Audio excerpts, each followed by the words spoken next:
Ndiri kufa rino gore ra 2026. A prophetic warning yakabva kuna Prophet Passion Java. It was as if yainge yakanangana neni. Ndichafa semafiro awo akaita hama dzangu nekuti ndakadeura ropa rehama dzangu. Kunyange tisingazivani na Prophet Java, but it was as if Mwari vakavarakidza kuti gore rino kune vanhu vari kuzofa nekuda kweurombwa hwavo. I am counting down to my own death.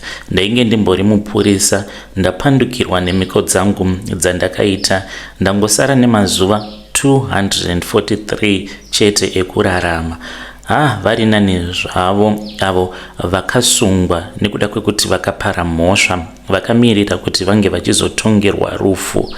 Ini mari iyi yeurombwa pandakaenda kunoromba handina kumbogara ndakaenjoya, nekuti ndairarama ndakangotarisa chiringazuva nekalenda ndichiziva kuti gore ra 2026 ndipo pandiri kuzofa. Pandakaromba 2026 aita sekunge ari kure chaizvo. Ndichakupai yambiro yekuti kune avo vachazoenda kunoromba, kunyange ukaudzwa kuti uchafa muna 2040, uchafa muna 2050, 2050 anoita sekunge anenge ari kure. Asi kana waromba ndipo paunoona kuti mazuva anomhanya sei. Hesi mukomanashe, muri sei zvenyu? Inini ndauya pano ndiine secret yangu yandiinayo, kutonyora munhu uchitodedera. Ende ndine nguva dzekuti kana ndikatarisa watch kana kuti kalenda, ndinonzwa mwoyo wangu uchibatwa nekumwe kutya, ndichiziva kuti mazuva angu ava pedyo. Vazhinji vakatotuka, vanoswera vachituka maprofita akaita sana Passion Java pamunonzwa vachitaura mashoko ekuti gore rino igore rekungangorwa. It means kuti it is the year of being cut off. Kune avo vasina kunzwisisa kuti zvinoreva kuti kudini. The year of being cut off. Vanhu vakaita sesu tiri kuzobviswa pano panyika through violence. Ende vamwe munongozvitora sekunge i-content, asi pandakanzwa shoko iroro hana yangu yakarova zvisingaiti. Ndikarangarira zvandakaudzwa nen'anga kuti gore racho kana rasvika uchabvutwa kubva pasi rino, ende uchabvutwa zvine ukasha. Hakuna achaziva kune rinda rako. Hanzi ndichafira musango kuita kunge mhuka, ndichafa ndichidyiwa nemhuka dzesango. Ende Passion Java haasi kutaura nezvevanhu vose. Ndinoona sekunge ari kutaura nezvedu isusu takasainirana makontrakti nemweya yerima. Nhasi uri musi wa 1 February 2026, riri zuva randiri kukutumidziraiwo confession yangu. Munge muchizoichengeta confession yangu as a testament, kuitirawo kuti mune ramangwana zvimwe kuda umwe munhu anenge achida kuromba anokwanisa kuzosangana neconfession yangu akabva aregedza kuromba kwacho. Mukomanashi, ndinoti kana ndikaverenga mazuva angu zvakanaka ndichishandisa nzira yandakapiwa nen'anga, ndangosara nemazuva 243 chete panyika. Ende ndiri kufanira kuti ndinge ndichizofa, it must be on 2 October rino gore ra 2026. Zuva iroro ndipo pandichafa, ndiro zuva rangu rekupedzisira kufema, kufa. Ende zvinorwadza sei kuziva kuti pauchafa uchange uri wega. Hama dzako hakuna achaziva kuti rinda rako riripi, nekuti hanzi ndichangotatarika nesango, ndichadyiwa nezvikara zvesango. Zvakatanga kare apo pandainge ndichiri mupurisa. I was a ZRP officer. Ndainge ndiine shungu dzekuti dai ndapfuma, ende ndainzwa shungu ndichiona vanhu vanenge vachifamba nemotikari dzavo dzinodhura. Chakandipa shungu nerimwe gore takati tiri paroadblock, ndainge ndakatobata hangu chigubhu changu chemvura paroadblock, ndikavairirwa neumwe murume uyo ainge aine motikari yake yainge iri GP number plate. Akati, officer, mune zvivindi nebhutsu yenyu yakatsveyama, mungaswera muchimisa munhu anofamba neMercedes Benz. Mhosva yandapara ndei? Tarirai motikari yenyu, tarirai motikari dzenyu dzamunoshandisa nemotikari yangu. Inganzi ingafeila kana ikaenda kutest, kuroad testing, ndeipi pakati pemotikari yenyu yamuinayo. Tainge tiine motikari yatainge takapaka. Mukoma murume uyu akandishainira, kunyangwe akazondipa zvake mari $50 but ndakanzwa kubatikana. Ndo pandakabva ndachizoita sarudzo yekuti ndinge ndichizoenda kun'anga. Ndainge ndagara hangu ndina sawira wangu uyo wandaiziva kuti ainge aine mishonga yaainge akatora. Mishonga iyi aiishandisa mubuchari rake, aiva nebuchari rake, kwaitengwa zvisingaite. Akazonditora ndokubva achizoenda neni kumba kweimwe n'anga. N'anga iyi inogara muMozambique but pedo nebhodha reZambia. Tasvikako ndine marituals awo andakaitiswa anotyisa. Ndakazonzi ndaifanira kuti ndinge ndichizodzoka nemudzimai wangu uyo ainge aine nhumbu. She was pregnant at that time. Pandakaenda ndakange ndisingazivi kuti zvainge zvichizoda kuti ndinge ndichizodzoka nemudzimai wangu mumatare. Mudzimai wangu ndakamuudza kuti taifanira kuti tinge tichizoenda kuMozambique nekuti iye pache zvake mukufamba ainge akapiwawo minamato yaainge akanzi aifanira kuti ange achizoshandisa, nekuti painge paine tsanangudzo dzekuti aikwanisa kuzoendeswa kuoperation, and kana aenda kuoperation pakunozvara kwake ainge asingazokwanisi kubuda akabata mwana mumaoko nekuti mwana iyeye aizofa. Saka pandakamuti handei kuMozambique haana kana kumbogara, akaramba akatoti handei. Ndokubva tachizoenda kuMozambique. Tasvikako mukoma, triki riripo nderekuti pakufamba paya, kunyange ukafamba nehama yako muchiti muri kuenda kun'anga, unokwanisa kutoteyewa, nekuti ipapo ndakateya mudzimai wangu. Tamuteya kudaro tiri mumatare, akabva achizofira muaccident. Pakaitika accident iye ndokubva afa.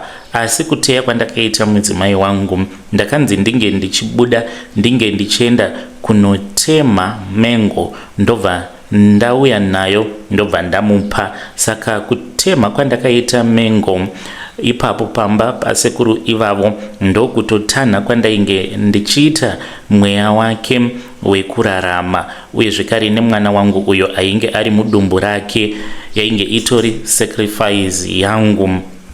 Pashrine pen'anga iyoyo pakaitwa ritual.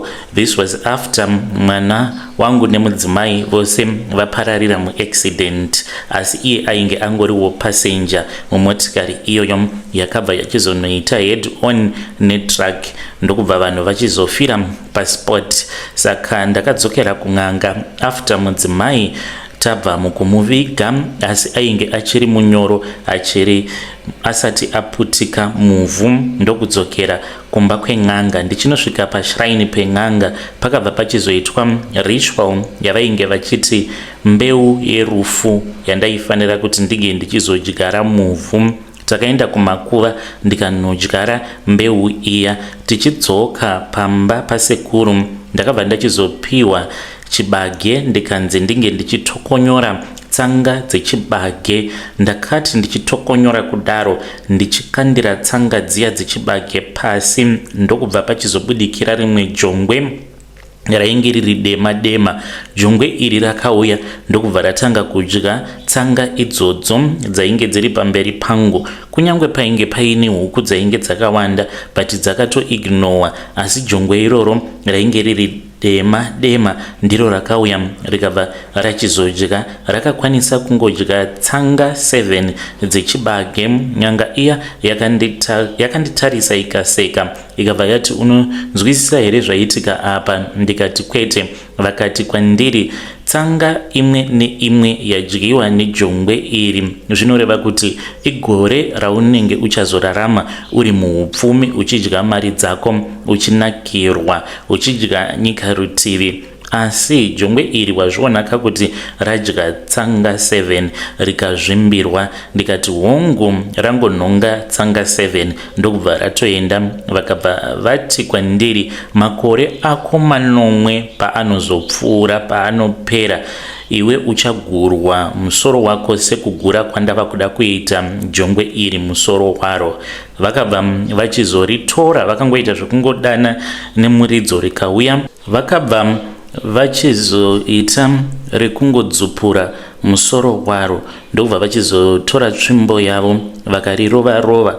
Vakanditarisa vakati, sekugura kwandaita jongwe iri musoro waro ndo zvichaitika. Vakati musoro wangu uchagurwa nezvipuka zvesango. Kubva ipapo pandakange ndaenda kunoromba, ndakaita mari zvisingatauriki. Ndakangosangana neumwewo mudhara. Mudhara uyu akangotanga kungotaura neni. Ainge achitogara kuBorodel, ainge ari muZambia, ainge ari muZambian. Saka mukunotaura kwatainge tichiita, after ndamisawo motikari yake paroadblock, ndokubva tatongochinjana mafone numbers. Mudhara uyu akanditengesera truck. You won't believe it, mukoma, kuti ndakatengeserwa truck nemari isingakwanisi kana kutenga kana motikari yakanaka. Akandibvunza kuti ndine mari after ndamuudza kuti ndainge ndiine mainterest nekuti ndinge ndichizoitawo zvematrucks. Akanditengesera truck iroro ne1.8. Handina kutomupa 1800 US iyoyo, ndakamupa shoma ndokubva andipa truck ndikapinda paroad. Dzimba dzandakazotenga muBorodel zvainge zvichingoitika sekutamba sekuseka kuti vanhu vanongowirwa nedambudziko. Then ndobva ndatovapa mari shoma ndokuunganidza kwandakaita upfumi, plus ndainge ndava kungosangana nemabusiness partners akasiyana-siyana. Saka pfuma iyi mukoma kuiwana kwandakaita ndainge ndisingachakwanisi kunakidzwa nayo, because ndairamba ndichingorangarira kuti nguva yangu yekuzofa ichati yasvika ende ndichafa rufu runorwadza. Ndakabva ndaudzwa kuti ndainge ndisingatendedzwi kuti ndige ndichizowana umwe mukadzi ende kurara nevanhukadzi. Ndaingorara nevanhukadzi apo pandinenge ndatopiwa mvumiro nezvinhu zvacho zvinotaura neni kuti nhasi unokwanisa kubuda hako umbonotsvaka munhu waunorara naye. Pamakore ose awa vakadzi vose vandafambidzana navo ndinongorara navo mumotikari. Handitendedzwe kuti ndinge ndichirara nemunhukadzi mumba kana pamubhedha.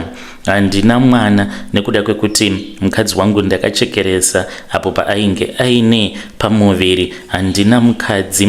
Hama dzangu dzakazotanga kufamba, dzichifamba dzainge dzopiwa zviprofita zvekuti inini ndakaromba. Hakuna kana hama yangu inondida. Vose vakanditiza nekuti vakatoudzwa kuti ndine mweya werufu uyo unonditevera uri pandiri ende ndiri kuda kupinza mweya iwoyo mumhuri. Munongozviziva kuti hakuna munhu anoda kufirwa nemwana wake, hakuna munhu anoda kuti rufu rwunge ruchizopinda mumba make. Saka ndakaitirwa mago back to send akawandisa. Ndakarwara kakawandisa, kubatwa nemastroke nguva dzakasiyana-siyana, asi ndichizopona nekuda kwekuti ndaitirwa mago back to sender.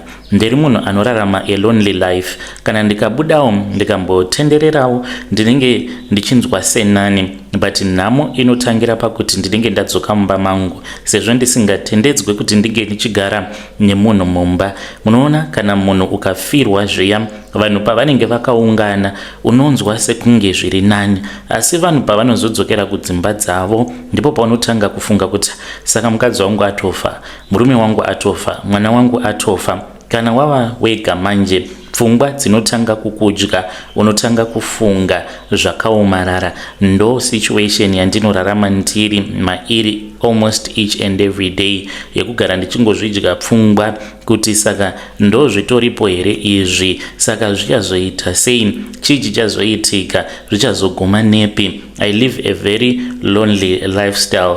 Imba yangu mukomanashi, of course ndinewo midziyo mumba, asi marooms akawanda haana chinhu nekuda kwekuti ndakapiwa mhiko dzekuti mumba hamufanire kuti munge muchigara neproperty, nekuti pane zvinhu zvinopota zvichisvika pamba. Zvinhu izvi hazvidi kuti zvinge zvichizogara mumarooms anenge aine furniture. nekuda kwaizvozvo hazviiti kuti ndinge ndichizova nemhuri kuva nemukadzi, saka ndinongozvigarira ndiri ndega. Ndine nguva zvekare idzo dzandinoudzwa kuti ndinge ndichimboenda kumakuva kunoitei kungonotora ivhu rekumakuva ndomwaya pagedhi rangu. Pandakanzwa Passion Java achiti muna 2026 vanhu vachangangurwa, muviri wangu wakamerera, because ndakaziva kuti jongwe riya iro rakadya chibage pandakaenda kunoromba zvino yava nguvawo yangu yekuti ndinge ndichizofa. Asi ndanga ndatova hangu nemakore ndichirota hope, but hope idzi mukoma, hope dzacho dzandava kurota pari zvino dziri kutoratidza kuti ndava padhuze nekufa. Hanzi munhu kana ava kuda kufa anoziva nhai.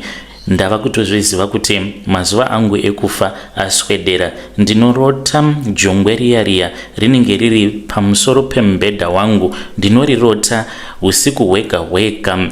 saFebruary uno ndichaona chitsvuku, because mazuva mashomanana iwawawa ndiri kurota jongwe iri usiku hwega. Rinouya kwandiri, parinouya kwandiri rinenge rakanditarisa nemaziso, asi rinenge risina maziso ejongwe, rinenge riine maziso emunhu, maziso akaita sekunge emudzimai wangu uyo wandakaurayisa. Mazuva angu 243 asara awa ndiri kumapedza ndichisvimha misodzi sechiprofita chandakapiwa nen'anga kuti upenyu hwako huchanyanya kuoma apo paunenge wava kuda kunofa. Not kuoma kwekuti unenge usina pfuma yangu ndinenge ndiinayo, uye zvekare zvinhu zvangu zvandichasiya kana dziri semotikari dzichangotanga kungopfuta dzega moto kana ndafa, uye zvekare maproperties angu achazosara achitorwa nevatorwa. Vakandiudza kuti dzimba dzangu dzichasara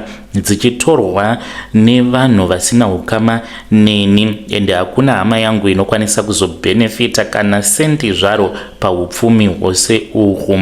Ndakambofunga kuti ndinge ndichienda kunoreurura nditsvaki kana madzibaba kana mufundisi kwekuti ndinoenda. Ndakanzwa izwi rakati kwandiri, zvawava kuda kuita izvo uri kuda kuti ndige ndichikupengesa. Pandakatarisa kumashure kwangu ndichida kuona kuti ndiani ainge achitaura neni, ndopandakaona kuti rainge riri jongwe riya rainge rakatogara pacouch. Ndikadzikama ndikagara pasi, ndichafa rufu runosiririsa ndiri ndega musango, ende izvi zvichaitika iro rino gore. Advice yangu kune vamwe vateereri vamukoma Nashi, ndinoda kuti munge muchizviziva kuti kunyange upenyu hukaoma sei, solution haisi yekuti unge uchizoenda kun'anga, nekuti kana ukaenda kun'anga unongonopiwa mishonga yekuti unge uchienjoya kwekanguva kapfupi, ende hatingati kuenjoya because pa7 years dzacho kunyange ndichifamba nemotikari dzinodhura, kunyange ndiine mari, but handina kumbogara ndakanakirwa neupenyu, sezvo ndisingatendedzwe kurara nevanhukadzi pandinenge ndichidira. Inini ndinokwanisa kunyenga mukadzi kudanana naye ndichitomupa mari, asi ndisingakwanise kuva intimate naye, zvichitomunetsawo kuti munhu uyu kosei asingade kuva intimate neni. It is because mhiko dzandakapiwa handitendedzwe kuita zvinhu izvozvo. Vedare ndo message iyo yandakatumidzirwa ichibva kuna mukoma vedu. Zvakangooma hazvo vedu we. Hanzi prophecy iyoyo prophecy yechokwadi iro rinogore. Hanzi ndichange ndichizobvutwa panapa panyika. Hanzi inonzi prophecy of what? Regai nditarise panapa. Hanzi the year of being cut off. Ndo meaning ye prophecy yacho iyoyo yekunzi kungangurwa. It is the year of being cut off. Saka ivo vari kuti he is going to be cut off from this earth nekuda kwezvavakaita, mhiko dzavo dzavakaita. Jongwe rakadya hanzi tsanga 7 dzechibage saka vakapiwa makore 7 ekurarama. Hanzi handina kumbogara ndakaenjoya 7 years dzacho, nekuti mhiko dzavo hadzivatendedzi kutenga property mumba uye zvekare kuitawo mhuri. Unongogara uri 1 apa hanzi ndiri kunofira musango, havazivi kuti sango racho nderipi, vachafa vari vega. Hanzi n'anga sekudzura kwayakaita mutsipa wehuku ndo zvichaitikawo pavari, ndo zvavachaitwa nezvikara zvesango. Hamene kuti chikara chipi ichocho chichaita zvekuvadzura mutsipa. Hanzi ndichafa ndiri ndega, hakuna achaziva panenge paine rinda rangu. Kuromba hakusi chipi akomana. Regedzai tibva taenda panyedu inotevera. Nyedu inotevera yakamira sekudai so. Hanzi mukomana shimuri sei zvenyu, ininiwo ndakatumwa nevamwe pastor vekuchechi kuti ndinge ndichiendesera imwe n'anga yaigara kuHighfields mari, asi iyi yainge iri mari yainge yabiwa muchechi, yainge iri mari yeche10 yainge yabviswa nevanhu. Zvakaitika mugore ra2007. Pastor ivavo vakabva vatoita mbenga. Saka mukoma, izvi zvinhu pazvakaitika handina kumbonyanya kufunga nezvazvo, but mushure mekunge vamufundisi ava vatanga kuita mascandals muchechi, ndo pandakadiscover kuti vainge vatori neurombwa uhwo vainge vakapiwa nen'anga iyoyo. Saka ndakange ndiri best friend yavo, uye zvekare ndainge ndiri secretary muchechi, ndini ndainge ndichibata mari dzemuchechi. Saka panguva iyoyo vamufundisi ava vainge vari munhu ainge asitori nawo mari. I was very close kwavari, kana motikari vainge vasitomborina, but vainge vachigona manje kuprofita. He was great at prophecies. Pane rimwe zuva tiri muna 2007 mushure mebig Sunday, saka vanhu vazhinji vakatobvisa zvegumi zvavo ipapo pabig Sunday. Pastor vakabva vachizondidaidza kuofisi kwavo, ndokubva tachizotanga kuverenga mari dziya. Vakabva vachizondipa envelope iyi yainge ine ma-US dollars, uye zvekare vakandipa imwe vakati iyi inokwana. Vakabva vanizondituma vakanditi ndinge ndichienda huri usiku. Ndakaenda kuHighfields, ndakaenda pane imwe imba yainge iri padhuze nepamachipisa, painge paine umwe mudhara ainge atori n'anga ainge akamirira envelope iyoyo. Saka ndakanzi ndainge ndisingafanire kuti ndige ndichizoudza umwe munhu uye zvekare kana kutaura naye. Nashi ndakaenda ndikanomupa mari iyoyo mudhara uyu akabva achizondipa zvimwe zvimucheka neimwe nyanga yandakanzi ndinge ndichienda kunosiya pagedhi ravamufundisi. Asi ndainge ndisingafanire kuti ndige ndichivaudza kuti ndine zvinhu zvandasiya pamba pavo. N'anga yacho yakangoti kwandiri, tora zvinhu izvi wewe unongonozvisiya pagedhi ramufundisi wako usacheuka. Ndakanoita saizvozvo, hapana kana kumbotora nguva, ndikangoti maybe in about 3 months. Ivo pastor ava vakatongoita mbinga overnight. Vainge vatova nemotikari dzavainge vava kufamba nadzo, vaifamba nemotikari dzaidhura maMercedes Benz awo ainzi ndo mazimotikari anofamba nembinga makore acho iwawo. Vakabva vachizotenga mansion. Zvinoitika here naye mukoma kuti ungatenga mansion within 6 months mushure mekunge watanga business? Vanhu vaingoti it is the anointing of the Holy Spirit, asi ini ndainge ndichiziva kuti vainge vaine mishonga iyo yavainge vakapiwa nen'anga shuwa kubhadhara urombwa hwacho vachishandisa zvegumire zvevanhu. Saka pakabva pachizotanga kuitika mascandals muchechi. Vanhu vakange vachivarambira. Pastor ava vakatanga kurara nevakadzi vakawanda muchechi. Vairara nemadzimai evanhu uye zvekare nevasikana vechidiki, ende vainge vasitomborina kana basa nazvo kuti mukadzi iyeye mukuru wemuchechi here kana kuti kwete. Pastor ava vakabva vachizongobuda muZimbabwe vakaenda kuUK, vakasiya vaparadza church nekuda kwemascandals iwawo. Handizivi hangu kuti kuUK vakazonotanga here imwe church. ndo secret yangu yandinayo. Sometimes I blame myself kuti dai ndakangoudzawo vamwe vakuru vemuchurch kuti ndo zvandakange ndatumwa navamufundisi kuti ndinge ndichienda kunoita izvozvo kunobhadhara ng'anga, maybe church ingadai isina kuzoparara, because church yakatoparara nekuda kweizvozvo. Mukaposta nyaya yangu muzondizivisa, ndinenge ndirimo mucomment section. Ndinonzwa mweya wangu wakaremerwa nguva dzose kuti chainge chitori chiratidzo chandakaratidzwawo naMwari mugore ra2007, but handina zvandakada kuita, ndakaramba ndakanyarara. Apa pavakatanga kuita mari, chinondirwadza kusvika pari nhasi ndechekuti vaindifarira, vaindipa mari, but mari idzodzo dzavaindipa, mudzimai wangu taiti tikagara pasi taimboedza kuti tinge tichicalculata mari kuti mari yacho tinenge taishandisa chii, but zvairamba, metse dzairamba kubuda. Vedare ndo message yandakatumidzirwa ichibva kuna mukoma vedu vari kuti vainge vambori secretary, vaiva secretary kuchurch. Anzi ndo zvakaitika, vakanzi vatore mari dzetithe vakaenda nemari dzechegumi vakanopa imwe ng'anga hanzi kwamachipisa, vakabva vapiwa machira zvekare nenyanga zvavakangonosiya pamba pavamufundisi. Zvinoita vanhu usiku zvinotyisa. Regedzai tibva taenda panyedu inotevera. Nyedu inotevera yakamira sekudai so. Hanzi mukoma muri sei zvenyu, please post my story. Ininiwo ndakaba necklace parufu. Ndaba necklace iyi ndakangoti sezvo iri necklace inodhura ndichanoitengesa ndotanga business, because yainge yakatengwa kuAmerica, yainge iine madiamonds. Ndiri kuda kureurura zvimwe kuda ndinokwanisa kuwana munhu achandibatsira. Ndaishanda sakiateka pane imwe imba hombe muborodzawo. Zvakaitika mainge muri muna 2016. Varidzi veimba iyi vainge vakura, vainge vatova kuma 80 something. Vana vavo vose vainge vari kuAmerica. Saka mukadzi ndiye akatanga kufa, ndokubva kwachizotevera murume wacho.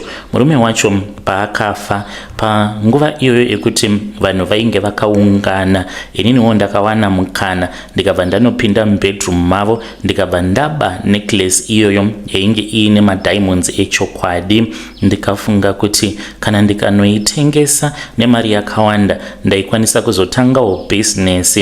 Asi kubva musi iwoyo upenyu hwangu upenyu hwakaoma mukoma. Mushure megore rimwe chete muna 2017 ndakamuka usiku ndikaona kuti mumba mainge muine face yemunhu, asi face iyi yainge isiri pamutumbi, aingova munhu ainge akanditarisa, ainge achinyemwerera.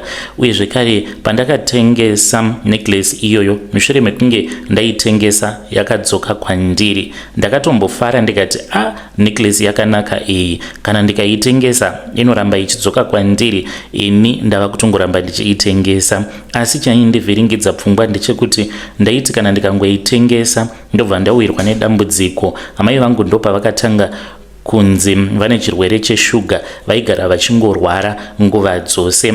Ndakange ndava kungoraramira kuti ndinge ndichingorapisa amai vangu vainge vachirwara. Then nerimwe zuva mukomanashi ndakada kunotarisa mubox muya umo mandainge ndava kugara ndakaichengeta necklace iyoyo. Ndopa ndakaona kuti makange musisina necklace asi mainge matova nenyoka hombe. Nyoka iyi yainge yakatosunga dhuku. Ndakashamisika pandakaona zvinhu izvi, ndakaridza mhere, asi chakandityisa ndechekuti izwi rangu harina kubuda.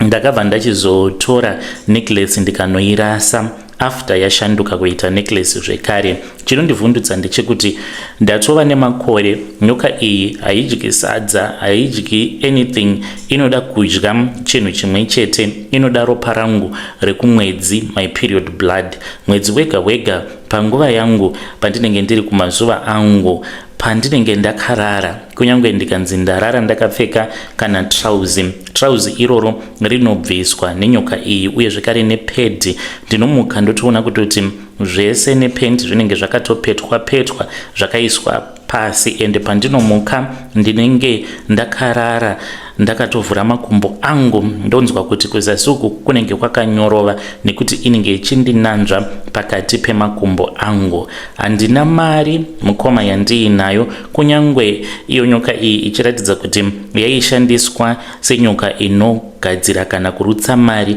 but haina mari yainondipa. Ndozvinonyanya kundirwadza kuti nyoka yacho inongodya ropa rangu rekumwedzi isingandipi mari. Vanhu vamwe vanoti wakaromba, ndikafamba ndinonzi ndakaromba, asi inini ndiri kutsvira tii isina shuga.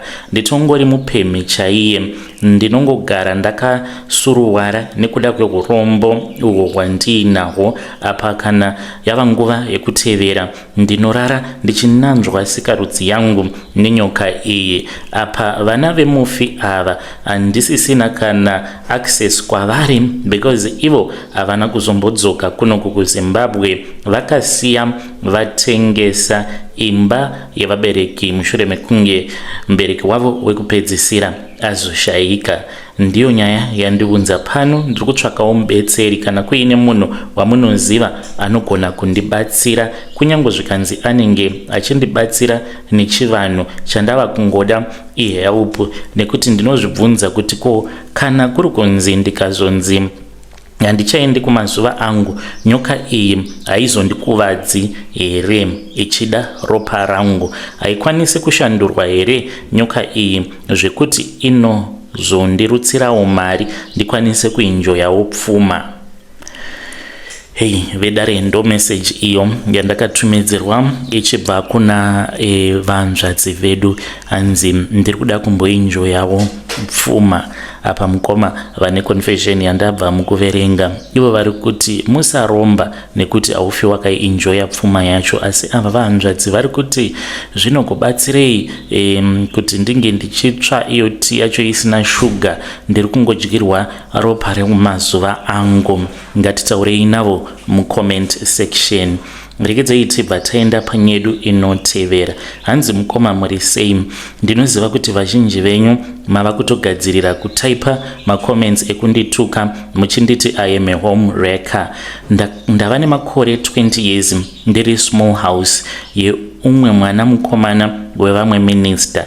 Ndaneta mukoma Nashe Nyikatele, asi please ndibetsereiwo, handisi a home wrecker. Ndakangoitawo zvekutongosarudzwa nekuda kwekuti ndainge ndakanaka kubva ndichiri mwana mudiki here, ndichingonzi uyo anofanira kuzowanikwa nemwana kana waminista, ndichingoitwa yose yose nevanhu vane mari dzavo. Ndinokumbirawo kuti munzwe marwadzo ari mumwoyo mangu. Ndinogara kunoku kuUK, ndakabva kuZimbabwe muna 2004 ndichitoriwo musikana wechidiki. Ndakaunzwa kuno sekunge munhu ari kuunzwa kuuniversity. Kana pakangouya munhu anenge achiti anenge achida kukudzidzisira mwana wako, tanga wabvunza kuti ane ma-intentions akaita sei. Ndakatanga ndichararwa navatezvara ndokubva vachizondipa mwana wavo. Handingatauri mazita avo nekuti vanhu vanotovaziva neseinemu. Mukoma Nashe iko zvinozvi ndine 20 years, ndiri panguva yakaoma. Murume uyu haana kundiroora, asi ndakatongonzi ndichaita mukadzi wake, ndikararwa nini ndichiri mwana mudikisa, ende handisi first wife, ndinongogara ndiri ndega. Ndakapiwa vana vaviri, ende kuuya kwandakaita kunoku ndichinzi ndiri kuuya kuchikoro, vabereki vangu vakafara. Ndakauya kunoku naanti vangu, ndinotogara zvakanaka. Ndakatotengerwa imba, security inogara iri tight, handikwanisi kuita zvemujolo. Changu chete ndechekuti ndinongoswera ndiri mumba, ndinomirira call yake. Anouya kunoku kuUK kaviri pagore, tinongogara kwevhiki 3 tiri tose, obva adzokera kuZimbabwe kumudzimai wake nemhuri yake inozivikanwa nedzinza rake. zvinhu zvinondirwadza kuti paChristmas, New Year, nhamo nemichato ndinenge ndiri ndega. Kuenda kwacho kuZimbabwe mukoma vanenge vakangoti sona neni vachiti zvimwe kuda maybe ndichaburitsa dhiri rose. Ende nhasi ndava nemakore 44. Ndinobatikana nekuda kwezvakaitika muupenyu hwangu. Ndinoti kana ndikatarisa dzimwe shamwari dzangu, vanhu vatori nedzimba dzavo, kunyange ndakazoitawo hangu vana, but vana ava havazivi rudo rwababa vavo. Kuva small house zvinorwadza. Iko zvinozvi ndiri kukura, ndava mu44. Ko pandichazonzi ndachembera ava kusada nezvangu, chii chichazoitika nai mukoma? Muri yeZimbabwe ndo message iyo yandakatumidzirwa ichibva kuna vanzvadzi vedu avo vari kuti ivo variko kumhiri kwemakungwa. Anzi ndava ne20 years ndiri kunoku kuUK. Anzi hapana kana chiri kumbofamba muupenyu hwangu. Murume ndinongova naye kwe3 weeks pagore. Hanzi handikwanise kuita mujolo because security inenge iri very tight. Kana ndikadzoka kuZimbabwe ndinoita sekunge ndapara mhosva. Hanzi ndinenge ndichingofudzwa, vanenge vachifungidzira kuti maybe ndichataura. Yo, zvakaoma. Ngatitaurei navo mucomment section. Vadiwa vateereri, ndo mamessages andanga ndakakubatirai. Please hit the like as well as to comment. Regai ndinge ndichigadzira imwe episode ndinge ndichizoposta zvekare kuitira kuti munge muchizowana zvirongwa zvamunoteerera apo pamunenge muri mumabasa. Thank you very much for watching as well as for commenting in the comment section.